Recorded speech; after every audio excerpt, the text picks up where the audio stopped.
দেশ এবং প্রবাস থেকে এই মুহূর্তে যারা দেখছেন সবাইকে আসসালামু আলাইকুম। মোহাম্মদ মাসুদ রানা তার প্রতিভাগুলো জেনে নেব যে তিনি কি প্রতিভা। আসসালামু আলাইকুম। আসলে প্রকৃতপক্ষে আমার তেমন কোনো প্রতিভা নেই, তবে আমি হোন্ডা, বিশেষ করে হোন্ডা হ্যান্ডেল ছেড়েই চালাতে পারি দীর্ঘক্ষণ, এবং হোন্ডা শুধু যে বসে হ্যান্ডেল ছেড়ে চালাতে পারি এমন না, হোন্ডাতে দাঁড়িয়েও হ্যান্ডেল ছেড়ে চালাতে পারি। এবং সাইকেল চালাতে চালাতে আমি কিন্তু ড্রয়িংও করতে পারি, স্বাভাবিকভাবে লিখতে পারি, প্লাস আর্ট করতে পারি। এবং দেখা যায় যে আমার বহুদিনের একটা ইচ্ছা ছিল যে বিভিন্ন অঙ্গ দিয়ে আমি যেন লিখতে পারি। তো মহান আল্লাহ তাআলা অশেষ রহমতে আমি মুখ দিয়েও কিন্তু লিখতে পারি, মুখে কলম ব্যবহার করে। খুব ছোট থেকেই আমার একটা ইচ্ছে ছিল যে আমি ব্যতিক্রমী কোনো কাজ করব, এবং আমার জীবনের একটা নেশা ছিল যে আমি হয়তো ম্যাজিশিয়ান হব বা ম্যাজিক তৈরি করব বা ম্যাজিক আবিষ্কার করব।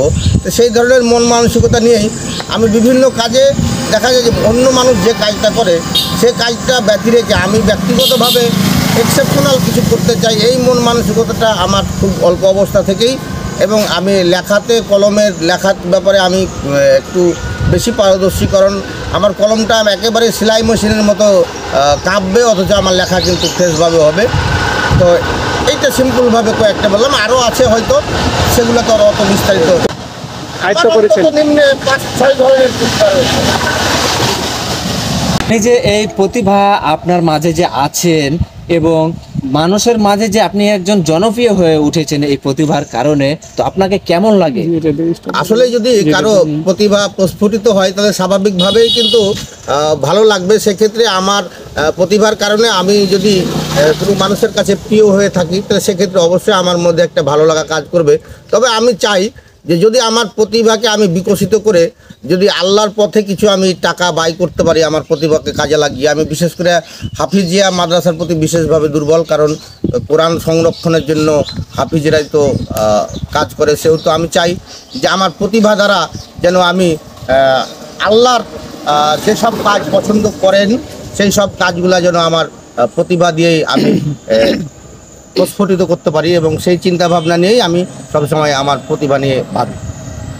ধন্যবাদ সুপ্রিয় দর্শক সকলকে ধন্যবাদ। আমরা তার প্রতিভার কারণগুলো জানতে পারলাম যে আসলে তিনি কি করতে চান, এই বিষয়গুলো আসলে জানতে পারলাম যে কিভাবে। খুব ছোট থেকেই আমার একটা ইচ্ছে ছিল যে আমি ব্যতিক্রমী কোনো কাজ করব, এবং আমার জীবনের একটা নেশা ছিল যে আমি হয়তো ম্যাজিশিয়ান হব বা ম্যাজিক তৈরি করব বা ম্যাজিক আবিষ্কার করব।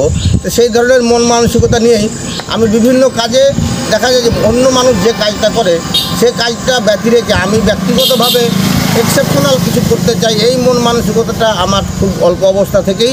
এবং আমি লেখাতে, কলমের লেখার ব্যাপারে আমি একটু বেশি পারদর্শী, কারণ আমার কলমটা একেবারে সেলাই মেশিনের মতো কাঁপবে, অথচ আমার লেখা কিন্তু ফ্রেশভাবে হবে।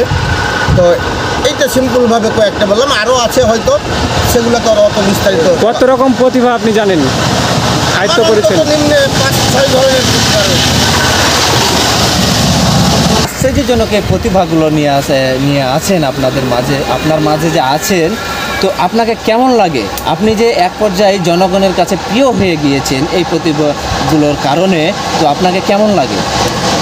আসলে প্রতিভার কারণে যদি আরও প্রতিভা প্রস্ফুটিত হয় তাহলে স্বাভাবিকভাবেই কিন্তু ভালো লাগবে। সেক্ষেত্রে আমার প্রতিভার কারণে আমি যদি কোনো মানুষের কাছে প্রিয় হয়ে থাকি তাহলে সেক্ষেত্রে অবশ্যই আমার মধ্যে একটা ভালো লাগা কাজ করবে।